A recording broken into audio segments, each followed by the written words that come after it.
Capítulo 46. Lo has hecho muy bien. Joseph miró a Friend con aprobación. Continúa inscribiendo estudiantes y elige a aquellos con excelentes calificaciones y ambición para formar una clase élite para una capacitación enfocada. Además, dado que la Academia de Policía recién se está estableciendo, puede arreglárselas por ahora, pero no debería quedarse así para siempre. Priorice la construcción de nuevos edificios escolares, la compra de equipos de capacitación y suministros. Y use la Academia Militar de París como el estándar. Solo puede ser mejor, no peor. Le asignaré 250.000 libras por ahora. Al oír esa cifra, el corazón de Friend dio un vuelco. Una suma de dinero tan grande no era solo para construir una escuela para entrenar a oficiales de policía menores, era casi suficiente para establecer una escuela militar adecuada. Sin embargo, Joseph, como para poner a prueba la resistencia de su corazón, continuó. Este es solo el presupuesto inicial de construcción. Planeo invertir más de 1 millón en total. Una vez que todo esté construido, el tamaño de la matrícula debería superar los 3.000 estudiantes. Friend tragó saliva con fuerza y respondió apresuradamente. Sí. Sí, Su Alteza.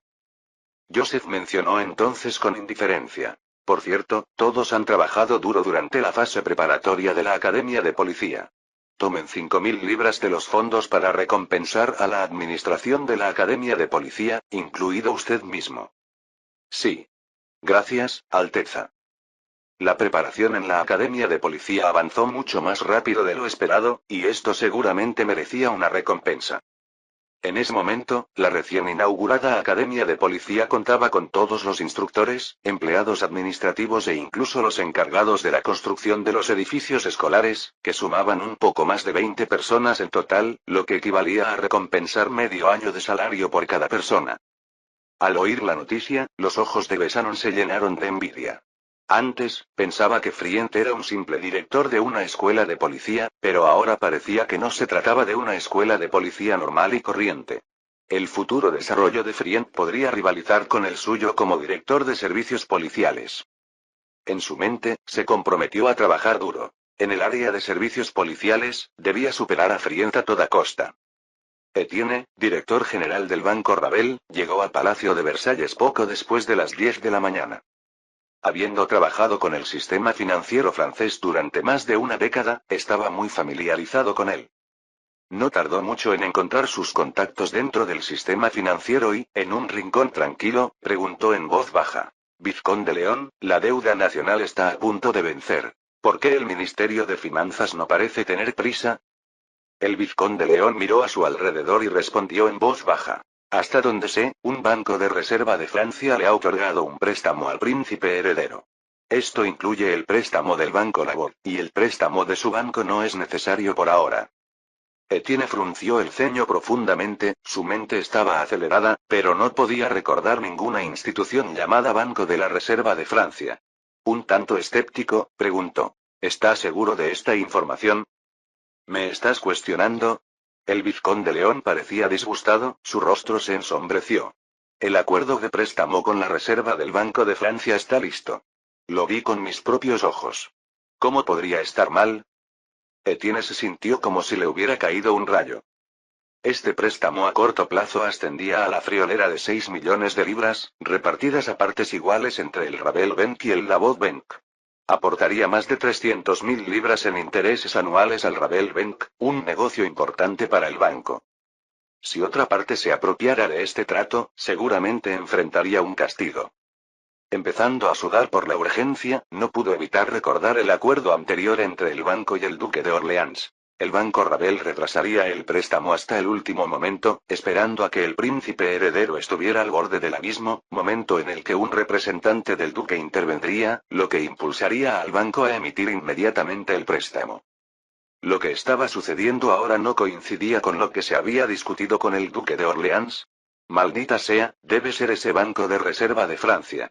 Los ojos de Etienne parecían estar a punto de disparar fuego. Debía ser algún banco advenedizo, recién creado y que ignoraba las reglas. Una vez que este asunto terminara, definitivamente les haría pagar el precio. Pero primero, necesitaba recuperar el préstamo. Con esto en mente, Etienne agradeció rápidamente al vizconde León y le prometió algunos beneficios antes de correr a la oficina del ministro de Finanzas, conspirando. Reducir la tasa de interés al 17% debería ser suficiente para convencer al príncipe heredero, y si no, al 16%. Besanon y Frient acababan de terminar de informar sobre asuntos policiales y estaban a punto de despedirse del príncipe heredero cuando llegó el ayudante de Joseph del sector financiero, hizo una reverencia y dijo: Su Alteza, el director general del Banco Ravel, Etienne, solicita una audiencia para discutir el préstamo con usted. Al oír Ravel Benck, la expresión de Joseph se ensombreció de inmediato y dijo con frialdad: No hay nada que discutir. Pídele que se vaya. El asistente dudó un momento y luego agregó: Su Alteza, el señor Etienne dice que para demostrar su sinceridad, está dispuesto a reducir la tasa de interés del préstamo al 17%. Joseph se rió. ¿Qué sinceridad? Seguro que se enteró del asunto de la reserva del Banco de Francia. ¿Ahora tiene prisa? Demasiado tarde. Naturalmente, el Banco de la Reserva de Francia era el banco que estaba creando. Aunque todavía no estaba creado, eso no le impidió redactar previamente un contrato con el gobierno francés. Le dijo a su asistente: Por favor, dígale, y también al Banco Labor, que nos molesten con este préstamo en el futuro. Hizo una pausa y luego añadió: Cuando regreses, comprueba si el gobierno tiene alguna otra cooperación con estos dos bancos y ayúdame a diseñar un plan para transferir todos los préstamos que los involucran a otros bancos. Llamemos al plan Iniciativa de Reducción del Riesgo Financiero. Una mirada de sorpresa brilló en los ojos del ayudante, pero inmediatamente hizo una reverencia y dijo: Sí, Su Alteza. Besanon, con su mente meticulosa, notó el evidente desagrado del príncipe heredero cuando mencionó el Banco Ravel y registró discretamente esta información. Cuando salió de la habitación del príncipe heredero, alcanzó rápidamente al asistente para preguntarle qué había sucedido. Aunque se trataba de secretos financieros, una vez que el asistente se dio cuenta de que Besanon era el nuevo director de la policía de París, inmediatamente se mostró más educado y le contó la esencia del asunto. Al oír que dos bancos parecían estar poniendo trabas al príncipe heredero, casi provocando un impago de la deuda, Besanon entrecerró los ojos. El príncipe heredero lo promovió personalmente al puesto de director de la policía de París y le confió también la tarea de reformar los servicios de policía. Lleno de gratitud y lealtad hacia el príncipe heredero, Besanon se mantuvo firme en su compromiso. Ahora, alguien se atrevió a causarle problemas al príncipe heredero. Su Alteza podría ser lo suficientemente magnánimo como para pasar por alto sus acciones, pero como subordinado leal del príncipe heredero, no podía dejar pasar esto. Banco Ravel y Banco Labor. Tendrás que pagar el precio por ello.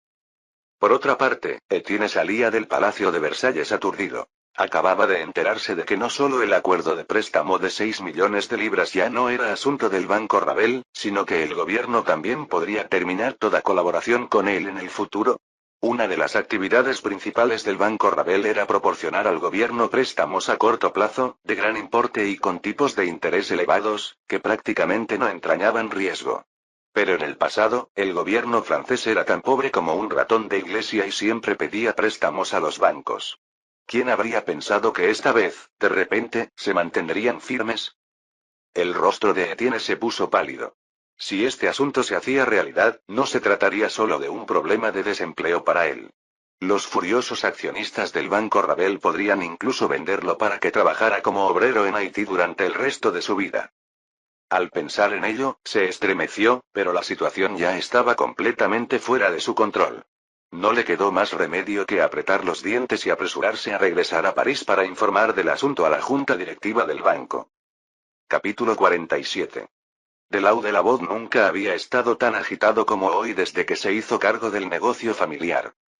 El director del banco Labot le trajo hoy una muy mala noticia. El príncipe heredero, responsable de los préstamos financieros, tenía la intención de terminar su cooperación con el gobierno de Francia.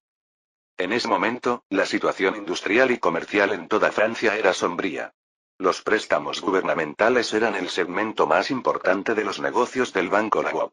Perder este acuerdo podría significar que el Banco Labot no sobreviviría. No pasó mucho tiempo antes de que el principal accionista de la Bank, Goldman, confirmara la intención del gobierno de poner fin a la asociación. En este asunto, los dos bancos eran como saltamontes en la misma cuerda y tenían que colaborar con todas sus fuerzas. Después de discutir durante mucho tiempo con los accionistas de ambos bancos, finalmente identificaron el quid del problema: la reserva del Banco de Francia. Se trataba de un caso aislado que no respetaba los acuerdos tácitos en el seno del sector bancario. De no haber sido por la reserva, el gobierno francés no habría tenido más opción que pedir préstamos a la Bois Ravelbank. Poco después, alguien sugirió: tal vez podamos llegar a algún tipo de acuerdo con la reserva del Banco de Francia. Entonces el conde Lagot miró a todos: ¿quién tiene información sobre este banco? Nadie dijo nada. Al cabo de un rato, Goldman frunció el ceño y dijo: probablemente se trate de un banco extranjero, uno que acaba de llegar a París. Lagot asintió. Parece que no tenemos otra opción que buscar la ayuda del señor Necker.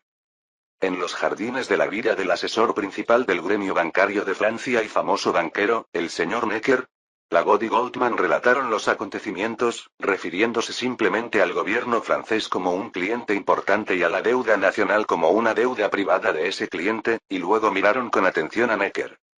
Si había una persona en París que entendía el Banco de Reserva de Francia, esa persona era sin duda este maestro, el hombre mejor informado del sector bancario francés. Sin embargo, Necker se limitó a sonreír y sacudió la cabeza. No he oído hablar de ese banco. Se inclinó para cortar el jazmín y continuó. Sin embargo, creo que ustedes dos han caído en la trampa de su cliente. ¿Una trampa? Es un caballero que sabe controlar muy bien los nervios. Necker amontonó las ramas caídas y se secó la frente. Cuanto más creas que no se arriesgaría a engañarte en este momento, más seguro estoy de que la reserva del Banco de Francia no es más que una estratagema para intimidarte. Si usted acude a él, preocupado por perder el negocio, le permite bajar la tasa de interés, fingiendo dejar de trabajar con ese banco ficticio y exigiéndole que emita el préstamo con prontitud. Lagot y Goldman intercambiaron miradas, ambos sintiendo como si acabaran de tener una revelación reveladora. Necker tenía la expresión de un cazador que había visto a través del escondite de su presa. Creo que, si no transigimos, ese cliente, 2 días antes de la fecha límite de su deuda, no escatimará gastos para asegurar sus préstamos. Lagot asintió vigorosamente. El señor Necker es realmente el banquero más destacado de Francia. Sin usted, esta vez nos habrían engañado. Seguiremos tu consejo y seguramente esperaremos hasta el último día. En la sala Apolo del resplandeciente Palacio de Versalles se estaba celebrando una ceremonia de entrega de premios muy solemne. El enérgico ritmo de los tambores militares y el solemne sonido de los cuernos se detuvieron simultáneamente, y el ministro de guerra, Marqués Saint-Priest, llamó en voz alta a los soldados frente a él. ¡Atención! El ayudante que estaba a su lado golpeó ferozmente su bastón contra el suelo, emitiendo un ruido sordo, y los soldados se mantuvieron erguidos y rectos como espadas. San Sacerdote se dio la vuelta y, levantándose el sombrero, saludó a Luis XVI. Su Majestad el Rey, Su Majestad la Reina, Su Alteza Real el Príncipe Heredero, permítanme presentarles a los héroes de la batalla de Amstelfen. Capitana Marie Francois Dubois. Teniente Trezpleville Fouquet. Alfred Louis André Rabault. Después de haber presentado a todos, Luis XVI se adelantó hacia Dubois y lo elogió mucho, luego tomó los gemelos de bronce y se los entregó solemnemente. Por la presente, lo promuevo al rango de mayor. Luego se dirigió hacia el teniente Fouquet, continuando con las promociones, mientras la reina María tomaba una corona de flores de su dama de compañía, la colocaba en la cabeza de Dubois con una sonrisa y decía suavemente: usted es el héroe de Francia. Mientras pasaba al siguiente premiado, Joseph se acercó a Dubois y le pronunció el discurso que había preparado de antemano. Su estrategia táctica fue espléndida. Sin su mando, el ejército holandés podría haber acabado derrotado en los 2 primeros días.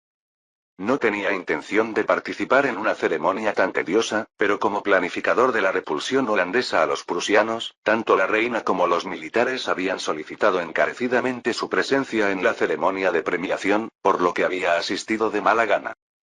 Dubois inmediatamente se levantó el sombrero para saludar a cambio. Su Alteza, estos no son mis logros. Usted diseñó el plan estratégico general, obligando a los prusianos a optar por la retirada.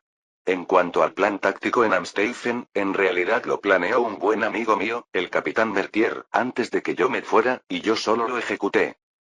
A Joseph le pareció oír un nombre familiar y preguntó rápidamente. Berthier. ¿A qué Berthier te refieres? Su Alteza, soy el mayor Louis Alexander Berthier, bajo el mando del general Custine.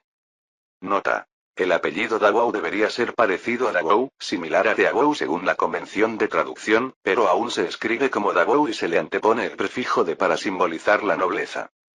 Capítulo 48.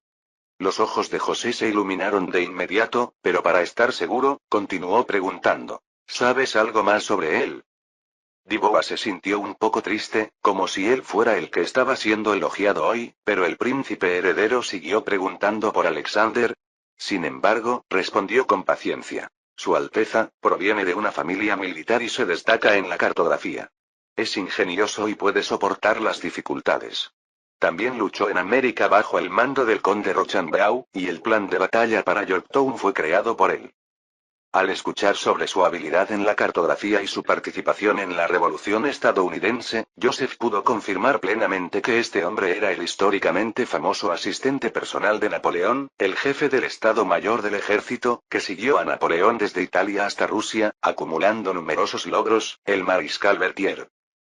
Por supuesto, el futuro mariscal era actualmente solo un simple mayor, que luchaba por ganarse la vida bajo las órdenes de algún noble militar mediocre. José sabía que para reorganizar Francia, el ejército debía estar firmemente bajo su control. Sin embargo, era la gran nobleza la que controlaba el poder militar francés en esa época. Francia todavía estaba en el período de transición de sistemas militares feudales a modernos, donde los militares se parecían a los ejércitos privados de los comandantes regionales durante la última etapa de la dinastía Ming, con las finanzas locales y la nobleza responsables de financiar y entrenar a las tropas estacionadas en cada provincia.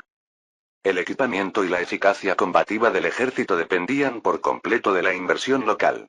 Naturalmente, siguiendo el principio de quien paga manda, solo los nobles militares locales podían comandar estas tropas.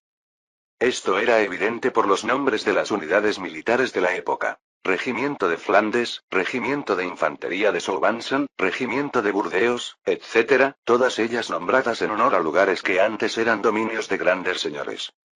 Así, si el rey quería movilizar al ejército, tenía que contar con la nobleza militar. En tiempos de paz, la nobleza generalmente cooperaba, pero si había disturbios, era otra cosa. Por ejemplo, la relación entre los grandes nobles y el rey no era armoniosa en ese momento. Durante el reinado de Luis XVI, se afirmó que había convocado a 20 regimientos para apoyar a la monarquía, pero hasta su ejecución, ni un solo soldado había marchado a París. En ese periodo, solo los mercenarios suizos y algunos guardias personales, ambos financiados privadamente por el rey, permanecieron completamente leales. Aparte de ellos, incluso los guardias franceses estacionados justo debajo de sus narices estaban fuera de su mando. Recordemos que los parisinos que atacaron la Bastilla, aunque armados, no pudieron evitar suspirar ante la formidable fortaleza de más de 10 metros de altura. Al final, fueron los guardias franceses, que arrastraron cañones hasta el lugar, los que obligaron al gobernador Launay a rendirse a regañadientes. Por lo tanto, a pesar de que la familia real parecía poderosa y gloriosa, la gran clase noble y el emergente grupo capital ya habían unido sus fuerzas, tomando lentamente el control del ejército, el poder judicial, la economía y la opinión pública. Entre ellos, el poder del rey en asuntos militares y económicos fue el más severamente socavado. En la actualidad, los grandes nobles y el grupo capital aún no habían coordinado sus intereses, y era la influencia residual de la monarquía la que mantenía una fachada de tranquilidad. Pero una vez que surgía una oportunidad como los Estados Generales, estos individuos pronto causaban problemas. Así pues, controlar el poder militar siempre había sido la máxima prioridad de José. Sin embargo, su base política era aún demasiado débil para llegar a la nobleza militar y tomar el poder militar, un proceso que estaba destinado a ser largo y extremadamente difícil. Por supuesto, Joseph tenía su propio plan integral para esto, y la Academia de Policía de París fue de hecho el primer movimiento encubierto que hizo en el ámbito militar. En la mentalidad de la gente de esa época, la policía era esencialmente una pandilla contratada por el gobierno y no se consideraba una fuerza significativa, lo que le dio a Joseph la oportunidad de influir en la violenta institución. Con la Academia de Policía como punto de apoyo, podría comenzar a construir un linaje leal de tropas que le obedecerían absolutamente. Esta aventura podría resumirse en una sola frase, pero implicó un sinfín de complejidades. En primer lugar, estaba la necesidad de dinero. Las Fuerzas Armadas son un gigante devorador de oro.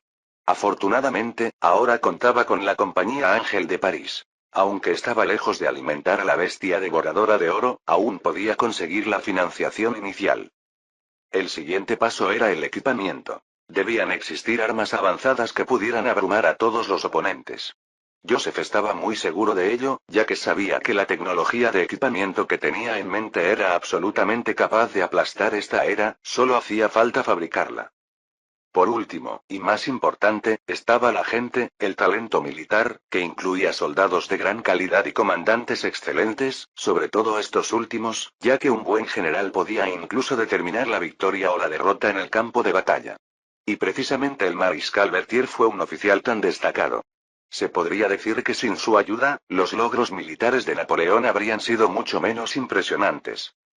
En ese momento había una excelente oportunidad de establecer una conexión con el mariscal Berthier y Joseph definitivamente no podía desaprovecharla. Cuando estaba a punto de preguntarle a Dubois sobre el jefe de Estado Mayor, escuchó que alguien tosía 2 veces a su lado. Al girar la cabeza, vio que Eman le hacía señas sin cesar con los ojos y Joseph recordó que estaban en medio de una ceremonia de premiación. No pudo hacer más que caminar impotente hacia el teniente Fouquet y dirigirle algunas palabras de aliento al comandante de la compañía de artillería antes de continuar con la siguiente persona. El joven comandante de la compañía de caballería enderezó de inmediato la espalda aún más. Desde que se enteró de algunos hechos ocultos detrás de la situación en los Países Bajos, su admiración por el joven príncipe heredero había crecido enormemente. Joseph le sonrió y desde que escuchó que el apellido de ese oficial era Davout, se sintió lleno de anticipación.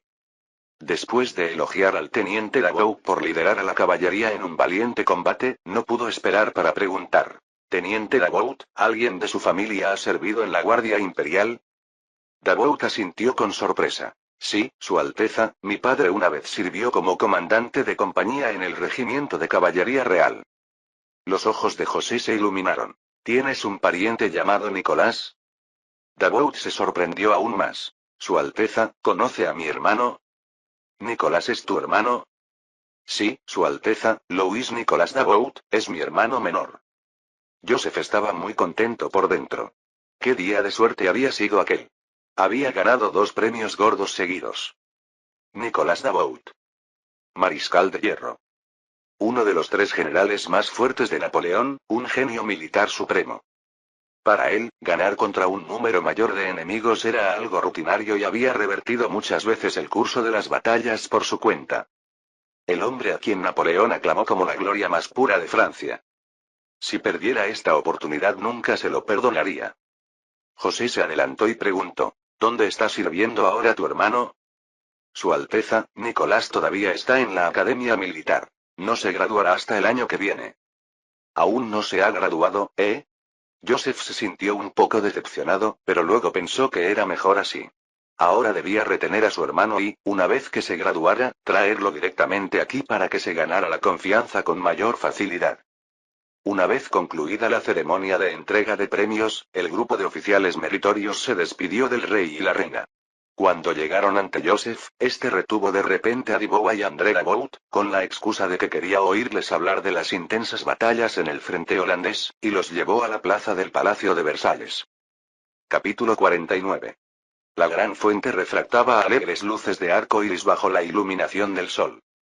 Antes de que Joseph pudiera hablar, André no pudo contenerse y preguntó. Su Alteza, realmente quiero saber, ¿cómo hizo para que los prusianos se retiraran? En los últimos días, la imagen del ejército prusiano retirándose repentinamente justo cuando él se enfrentaba resueltamente a la muerte había aparecido con frecuencia en su mente. Dubois estaba a punto de reprenderlo por violar la etiqueta cuando escuchó las palabras «hagan que los prusianos se retiren», pero se sorprendió y dijo. «¿La situación en los Países Bajos fue realmente obra suya, Su Alteza?» No tenía ninguna conexión con la familia Daou. Aunque había rumores que vinculaban al príncipe heredero con los acontecimientos en los Países Bajos, esta era la primera vez que recibía noticias concretas. Andrea sintió y miró hacia el príncipe heredero con anticipación.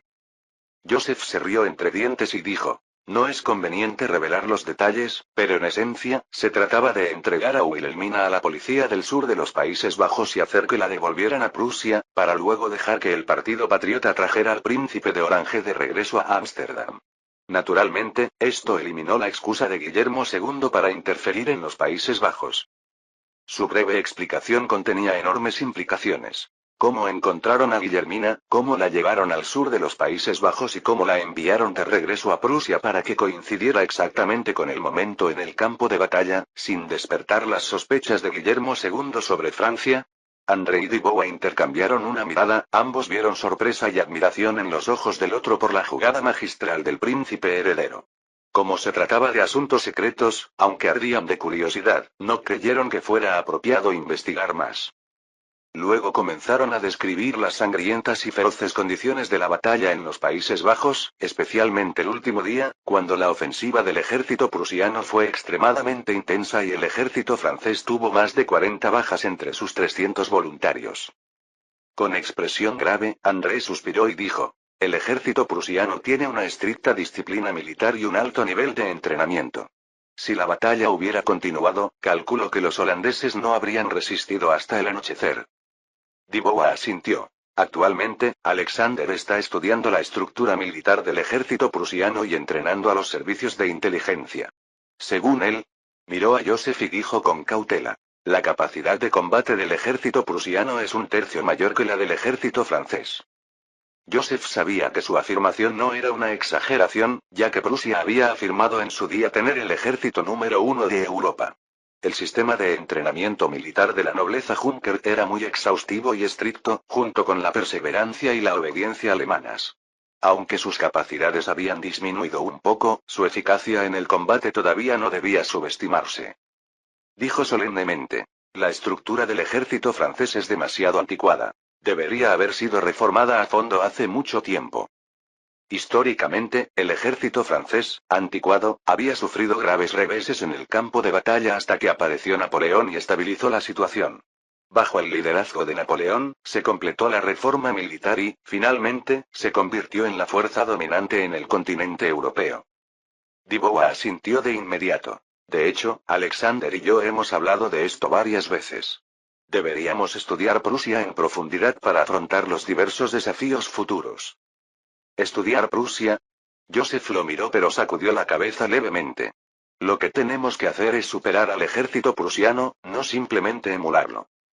André y Dubois se miraron nuevamente. Entonces, Su Alteza, ¿cómo cree que se debería reformar el ejército? Joseph ya había pensado en este asunto y respondió: el mayor problema del ejército francés es que las fuerzas están fragmentadas, no hay un mando unificado, no hay un entrenamiento estandarizado y la disparidad en la calidad del equipo y de los soldados es evidente. Durante las grandes batallas, un ejército reunido puede parecer inmenso, pero en realidad, el número de cuerpos capaces es muy limitado.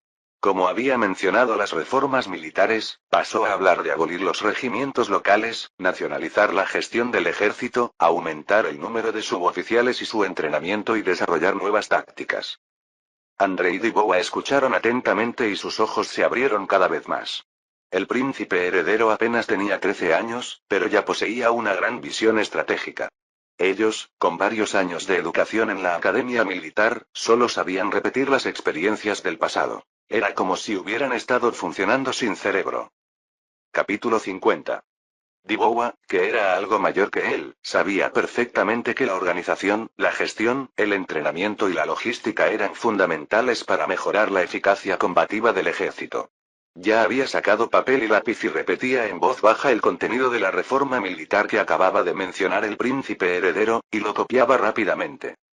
Establecer un sistema de reclutamiento en toda Francia, un reglamento general de reclutamiento y de indemnización, elaborar leyes, establecer un ministerio de asuntos militares francés, eliminar progresivamente las guarniciones locales, unificar los sistemas de selección, evaluación y promoción del ejército francés, elevar el estatus de los soldados meritorios, hacer que el honor supremo se convierta en la más alta búsqueda del ejército, construir sistemas de producción de armamento y equipamiento militar a nivel nacional, estimular la investigación de nuevas armas y acelerar la adopción de nuevas armas, establecer hospitales militares. Cuanto más escribía, más entusiasmado estaba. Si se pudieran llevar a cabo estas medidas, Francia tendría con seguridad un ejército invencible, capaz de derrotar a todos los enemigos. La humillación de verse obligada a firmar el Tratado de París desaparecería por completo y Francia recuperaría todo lo que había perdido. Su padre murió en el campo de batalla de Legnica durante la Guerra de los 7 años, cuando él tenía solo 8 años. Solo recordaba que Francia había sido derrotada y que todo el país estaba sumido en la oscuridad. La muerte de su padre no le trajo ningún honor, al contrario, hubo quienes se burlaron de la incompetencia de los soldados franceses en su cara. Él también sabía que, como simple mayor, no podía influir en la reforma militar de Francia, pero podía transmitir estas preciosas ideas a expertos como Berthier para una investigación más profunda. Joseph, con el rabillo del ojo, vio la expresión seria y emocionada de Dubois mientras transcribía, sintiendo que el momento estaba casi maduro, y por eso reveló una sonrisa pícara y zorruna. Parece que el mayor encuentra este plan de reforma militar bastante agradable. Me pregunto si estaría interesado en ayudarme a avanzar en este trabajo. Estoy dispuesto a servir a Su Alteza, comenzó Dubois, luego vaciló. Solo que no soy muy hábil en esta área y temo decepcionar a Su Alteza. Joseph pensó que era el momento de encontrar a alguien con experiencia, como el jefe del Estado Mayor, pero aún así sonrió y dijo: Tienes una rica experiencia en combate, que es exactamente lo que necesitamos para perfeccionar el plan de reforma militar. Para ser franco, estoy organizando personal para realizar investigaciones en el campo de la teoría militar y espero que puedas ayudarme. Dubois inmediatamente se puso firme y dijo con orgullo: Seguir a Su Alteza es un honor para toda la vida. Joseph asintió con satisfacción y luego se volvió hacia André con un tono cálido. Teniente, ¿por qué no continuó con la gloria de sus antepasados y sirvió en la Guardia Imperial? Un destello de frustración y tristeza pasó por los ojos de André. Su Alteza, mi corazón siempre ha albergado una gran llama llamada amor. En aquel entonces, debido a la búsqueda y persistencia de esta llama, lastimé a algunas personas, finalmente, fui al campamento de caballería de Soissons. José preguntó: ¿Estarías dispuesto a servir bajo mi mando? Por supuesto. André apenas pudo ocultar su sorpresa y alegría mientras exclamaba: El título de la familia Dau fue otorgado por su majestad el viejo rey. La lealtad a la familia real es el juramento de la familia Dau. Me convertiré en el soldado más leal de Su Alteza. José también miró a los dos hombres que tenía delante con considerable alegría, sabiendo que tarde o temprano Berthier y Dau, estos dos pesos pesados, llegarían a su redil. Últimamente, la comidilla de todos los parisinos es las nuevas tiendas de Paris Angel Compagnie.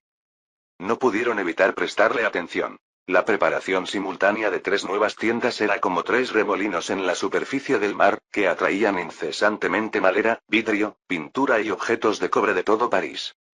Los mejores artesanos de París también estaban concentrados en los almacenes de la compañía Ángel de París, todos ellos exhaustos hasta los huesos, pero sus rostros estaban llenos de excitación febril. La semana pasada ganaron más dinero del que normalmente ganaban en 3 meses. Cada día, los encargados de París Ángel se encargaban de preparar 4 comidas al día, entregándolas a tiempo, esperando atentamente a que los trabajadores terminaran y pidiéndoles luego cortésmente que reanudaran el trabajo. En cuanto a las comidas, había carnes fritas, maíz con mantequilla, pan blanco, sopa de tomate y verduras, todo rico y tentador. Comían todo lo que quisieran. Ningún artesano se quejaba de cansancio, ni nadie quería descansar. Quien mencionara el descanso en ese momento sería maldecido sin dudarlo. El salario era 4 veces mayor. Parar aunque fuera un segundo era un sacrilegio para sus bolsillos. Al caer la tarde, se encendían una gran cantidad de lámparas de aceite dentro y fuera de la tienda, iluminando el área tan brillante como si fuera de día, mientras el segundo turno de trabajadores tomaba el relevo para continuar el trabajo. Incluso aquellos en mejor forma establecieron un récord. Trabajaron continuamente durante 3 días y 2 noches y ganaron la friolera de 28 libras en pago de horas extras. Pensar que había un pago adicional por las horas extras. Era simplemente increíble. Cuando los artesanos supieron que esto era por orden del príncipe heredero, rezaban por él varias veces al día. A algunas generaciones posteriores les encanta decir que los occidentales valoran la libertad y la buena vida y que tradicionalmente no les gustaba trabajar horas extra. De hecho, la Francia del siglo XVIII era muy competitiva y era normal trabajar 14 horas al día en las fábricas. Con el salario adecuado, 20 horas de trabajo no eran nada. Lo que Joseph no había previsto inicialmente era que, al acelerar el proceso de apertura de las tiendas franquiciadas, se produciría una bonanza inesperada. Los parisinos, que no tenían mucho que hacer, empezaron a tratar la construcción de la nueva tienda como una forma de ocio y entretenimiento, lo que aumentó continuamente la popularidad de Paris Angel. Si esta era hubiera tenido búsquedas de tendencias, Paris Angel dominaría el top 10. No es de extrañar, en realidad, ya que en esa época había muy pocas opciones de entretenimiento. Una tienda de lujo en proceso de renovación las 24 horas era una auténtica novedad. El niño que solía mendigar en el callejón detrás de la tienda exclusiva Paris Angel, ahora rebosaba de alegría mientras dirigía a un grupo de 6 niños, entre ellos su hermana y otros 4 niños de la calle, y estaba ocupado alquilando una pila de sillas en medio de la multitud. Aceptó la sugerencia de Joseph y comenzó un negocio de alquiler de sillas, ganando una buena cantidad de monedas de plata durante ese tiempo. Su equipo creció hasta llegar a 6 personas. Ahora alquilaba una habitación y él y su hermana ya no tenían que pasar hambre. Incluso planeaba ahorrar más dinero para poder dedicar unas horas al día a aprender a leer y escribir. El tiempo pasó volando. Brent, el director general de la compañía Paris Angel, se encontraba en el Boulevard Saint-Denis, mirando la nueva tienda Paris Angel frente a él, lujosa y elegante, con un gran orgullo y un sentido de logro brotando dentro de él. En tan solo 7 días, la nueva tienda exclusiva quedó completamente renovada. Fue un milagro que logró crear con los trabajadores de la empresa y un sinnúmero de artesanos. Por supuesto, los 20.000 libras que costó la renovación también jugaron un papel indispensable. Al oeste y al norte de París, había 2 tiendas más exclusivas como esta, ambas estarían terminadas al final del día. Mientras tanto, en Reims, a 50 kilómetros de allí, otra tienda franquiciada esperaba su apertura. Sin embargo, debido a circunstancias imprevistas, la nueva tienda exclusiva allí abierta necesitaría 2 días más para completarse. De esta forma, Paris Angel ya tiene 5 tiendas exclusivas listas para funcionar. Incluso las tiendas de Marsella y Burdeos, según los informes enviados ayer por sus subordinados, deberían estar terminadas con las renovaciones a más tardar a finales de mes. Al mismo tiempo, frente al Ayuntamiento de París, la multitud bullía con unas 400 o 500 personas estirando el cuello, esperando ansiosamente el momento en que las acciones de la compañía Paris Angel salieran oficialmente a la venta. Debido a la influencia de Deboubleac, esta era la bolsa de valores temporal que Joseph había elegido. Fin del capítulo 50.